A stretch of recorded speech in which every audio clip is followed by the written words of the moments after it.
Hello বন্ধুরা, welcome to my channel. আমি তোমাদের সামনে আরেকটা নতুন রেসিপি নিয়ে আসছি। এটা হলো ভর্তা। ভর্তা তো সবাই পছন্দ করে, আমার তো খুব ভালো লাগে ভর্তা। তো যার জন্য আজকে আমি ভর্তার রেসিপি তৈরি করেছি। যার কারণে দেখো, প্রথমে দেখেছি এটা হলো লাউয়ের ছোলা, পেঁয়াজ, রসুন, কালো জিরা, নারিকেল, শুকনো লঙ্কা আর হলো গিয়ে বুটের ডাল। এটা ধুয়ে অনেক সময় ভিজিয়ে রেখে দিছি।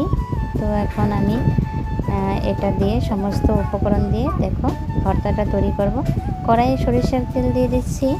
তো আগে বুটের ডালটা দিয়ে ভাজা ভাজা করে নিব, কারণ এটা ভাজা ভাজা না করলে এটার একটা কাঁচা ঘ্রাণ থাকতে পারে। বাকিগুলি কম ভাজলে চলে, কিন্তু এটা একটু বেশি ভাজতে হয় বুটের ডালটা। যার কারণে আগে আমি বুটের ডালটা ভেজে নিয়েছি। দেখো, এরপরে আমি এক এক করে সমস্ত উপকরণ দিয়ে দিব। কারেন্টে রান্না তো খুব তাড়াতাড়ি হয়ে যাবে। তো এখন দেখো সমস্ত উপকরণ দিয়ে আমি ভাজা ভাজা করে নিব, আস্তে মানে ঢাকা দিয়ে সিদ্ধও করে নিব। এতে এই ভাপেই হয়ে যাবে। তো উপকরণগুলি দিয়ে দিচ্ছি।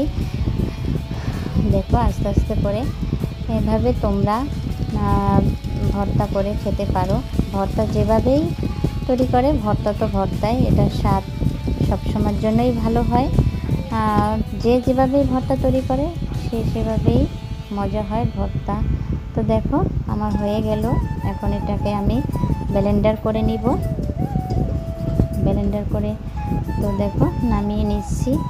আর তোমাদের যদি আমার ভিডিওটা ভালো লেগে থাকে তাহলে সাবস্ক্রাইব করে দিও আমার চ্যানেলটা। দেখো হয়ে গেছে আমার ব্লেন্ডার করে।